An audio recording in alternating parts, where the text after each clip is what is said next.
अध्याय 33। किन परिवार का विभाजन। किन परिवार का नरसंहार किया गया। कई लोगों के चेहरे पीले पड़ गए और खून की दुर्गंध से उन्हें मतली महसूस होने लगी।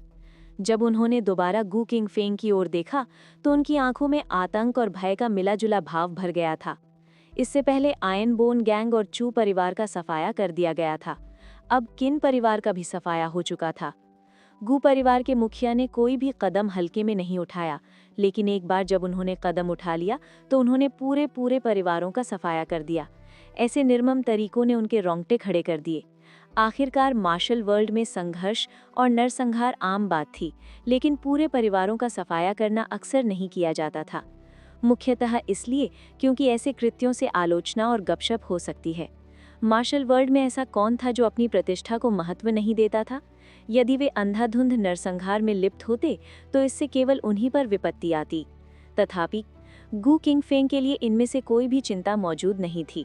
गू परिवार विवेकपूर्ण तरीके से व्यवहार करता था और उन्हें इस बारे में स्पष्ट जानकारी नहीं थी, लेकिन उनके सामने घटित दृश्य ने उनकी धारणाओं को पूरी तरह से उलट दिया। एक ही समय पर गू किंग फेंग को भी एक ऐसे व्यक्ति के रूप में जाना जाता था जिससे हल्के में नहीं लिया जा सकता था।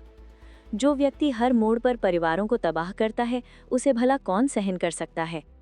आधे दिन से भी कम समय बाद किन परिवार में अब एक भी जीवित व्यक्ति नहीं बचा था। गू किंग फेंग ने मेंग पेंग को किन परिवार की संपत्ति लूटने और सब कुछ गू परिवार के पास वापस ले जाने का आदेश दिया और फिर वहां से चला गया। काफी समय बीत जाने के बाद अंततः किसी ने किन परिवार के द्वार के सामने पड़े कई शवों को पार करने का साहस किया और किन निवास में प्रवेश किया। अंदर विशाल किन परिवार एक खामोश वीरान जगह में बदल गया था और हवा में खून की तीव्र गंध फैली हुई थी। इसे देखकर कई लोगों के चेहरे फिर से पीले पड़ गए। ज्यादा समय नहीं बीता था, किन परिवार के विनाश की खबर फैल गई। एक बार ये संदेश फैल गया, संपूर्ण मार्शल वर्ल्ड हिल गया। किन परिवार, जो श्वेत पत्थर दाओ का एक प्राचीन और प्रतिष्ठित परिवार था, अब जब उनका सफाया हो गया तो इसका प्रभाव बहुत बड़ा था। विशेषकर जब ये स्पष्ट हो गया कि किन परिवार के विनाश के पीछे गू किंग फेंग का हाथ था, तो कई शक्तियां गुप्त रूप से भयभीत और पछतावे से भर गईं। किसी ने सोचा भी नहीं था। ये सोचकर हैरानी होती है कि गू परिवार इतनी हिम्मत कैसे कर सकता है। 3 दिन बीत गए और उन्होंने किन परिवार का पूरी तरह से सफाया कर दिया। जिन विभिन्न ताकतों ने शुरू में गू परिवार का मजाक उड़ाना चाहा था, वे अचानक खुद मजाक का पात्र बन गईं। एक बार के लिए कई नेता इतने भयभीत थे कि वे जल्दबाजी में गू परिवार के पास चले गए। उन्हें डर था कि एक पल की देरी भी गू परिवार की तलवार उनके सिर पर ला सकती है। फिर भी किन परिवार के विनाश से क्रोधित कई ताकतें भी एकजुट हो गईं और गू परिवार के खिलाफ एक संयुक्त मोर्चा तैयार करने की इच्छा रखने लगी। Heavenly cloud sect. किन परिवार के विनाश की खबर तुरंत युनतियान सिंह तक पहुंच गई। ये जानकर हेवनली क्लाउड सेक्ट के मास्टर का चेहरा एकदम पीला पड़ गया। किन परिवार का सफाया हो गया है? युनतियान सिंह ने अपने सामने मौजूद मार्शल आर्टिस्ट को देखा और खुद को दोबारा पुष्टि मांगने से रोक नहीं सका। उस आदमी ने सिर हिलाया। उसके चेहरे पर डर का भाव था, मानो उसने किसी भयानक बात के बारे में सोच लिया हो। सचमुच किन परिवार का सफाया हो चुका है। किन परिवार के पूर्वज को गू किंग फेंग ने कुछ ही वार में मार डाला। किन परिवार के मुखिया किन होंगतांग का पतन हो गया और अब पूरे किन परिवार का गू परिवार ने नरसंहार कर दिया।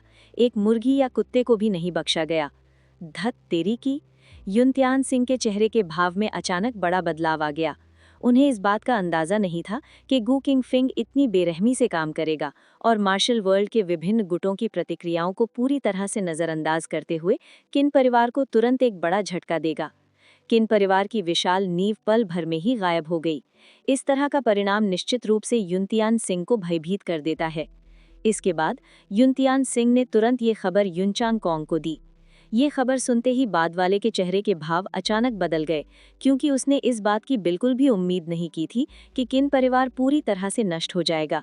एक पल के बाद युनचांग कोंग ने व्यंग्य करते हुए कहा, अच्छा हुआ गू परिवार ने श्वेत पत्थर के मार्ग से नाता तोड़ लिया है। अब ये हमारे स्वर्गीय बादल संप्रदाय के उदय का उत्तम समय है। अब जबकि आयन बोन गैंग और चू परिवार दोनों नष्ट हो चुके हैं, तो अगर हम गू परिवार का भी निपटारा कर दें तो हमारा स्वर्गीय बादल संप्रदाय श्वेत पत्थर के मार्ग में सर्वोच्च शक्ति बन जाएगा। गू किंग फेंग अविश्वसनीय रूप से शक्तिशाली है। क्या हमारे सर्वोच्च गुरु को उससे निपटने का आत्मविश्वास है? युनतियान सिंह चिंतित दिख रहा था। युनचांग कॉन्ग ने बात की, गू किंगफेंग चाहे कितना भी शक्तिशाली क्यों न हो, वो केवल रक्त शोधन स्तर पर है और अभी तक अस्थि शोधन स्तर तक नहीं पहुंचा है। अंततः वो कुछ खास नहीं है। इसके अलावा अगर वो अस्थि शोधन स्तर में प्रवेश भी कर लेता है तो क्या फर्क पड़ेगा। अस्थि शोधन क्षेत्र के मार्शल आर्टिस्ट शक्तिशाली होते हैं, लेकिन वे पूरी तरह से अमर नहीं होते हैं।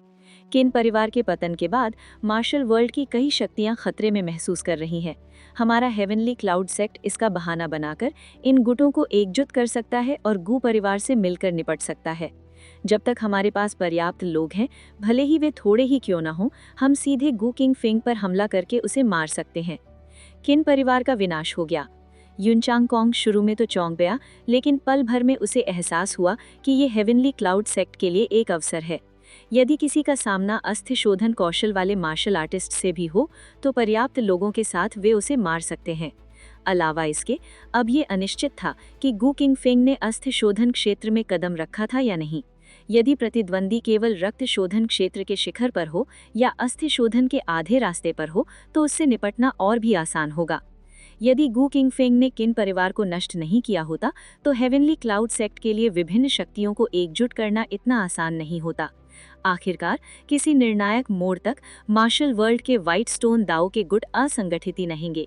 लेकिन अब किन परिवार के चले जाने के बाद कई शक्तियां खतरे में महसूस कर रही थीं, और इस समय हेवनली क्लाउड सेक्ट के लिए इस शक्ति का नेतृत्व करना और इसे एकीकृत करना बहुत आसान हो गया था। जब तक गू परिवार का सफाया नहीं हो जाता, हेवनली क्लाउड सेक्ट का उदय होना तय था। युनचांग कॉन्ग के शब्दों ने युनतियान सिंह की आंखों में भी चमक ला दी। वास्तव में हेवनली क्लाउड सेक्ट के उदय का अवसर था। किन परिवार के पतन की खबर से वो इतना स्तब्ध हो गया था कि उसने इस पहलू के बारे में सोचा भी नहीं था। सेक्ट मास्टर को तुरंत विभिन्न शक्तियों से संपर्क करना चाहिए और फिर मिलकर गू परिवार से निपटना चाहिए, अच्छे से। गू परिवार के मुख्य हॉल में गू किंगफेंग मुख्य आसन पर बैठे थे और बाकी में मेंग पेंग, गू यांग और पर्पल बैम्बू मैनर जैसी कई अन्य ताकतों के प्रमुख थे। पहले के विपरीत अब मुरोंग शिव और अन्य सभी सीधे बैठे थे।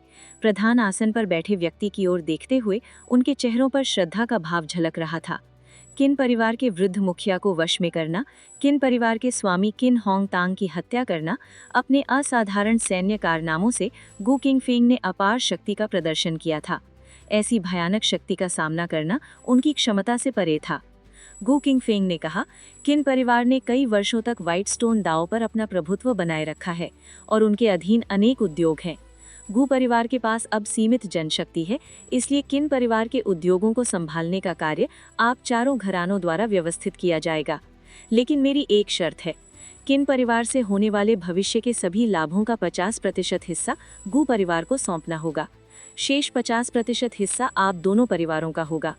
इसके अतिरिक्त आपके मूल उद्योगों से होने वाले मुनाफे का 30% हिस्सा भी हर साल नियमित रूप से स्थानांतरित करना होगा। कोई बात नहीं, गू परिवार के मुखिया के निर्देशानुसार ही सब कुछ किया जाएगा। मुरोंग शिव आदि स्पष्ट रूप से प्रसन्न थे। उन्होंने जल्दी से अपनी मुट्ठियां भींच लीं और बोलने लगे। किन परिवार के पास अनेक उद्योग थे, यहाँ तक कि उनका एक छोटा सा हिस्सा भी उनकी अपनी शक्ति के सामर्थ्य से परे था। यदि वे इन उद्योगों को अपने कब्जे में ले लेते तो उनकी अपनी शक्ति में काफी वृद्धि हो जाती। यदि उन्हें इन उद्योगों का केवल आधा हिस्सा ही मिल पाता है और उन्हें अपने पूर्व स्वामित्व वाले उद्योगों का 30% हिस्सा गू परिवार को सौंपना पड़ता है, तो भी अगर गंभीरता से गणना की जाए तो ये एक लाभदायक सौदा है। इसलिए उनके पास मना करने का कोई कारण नहीं था।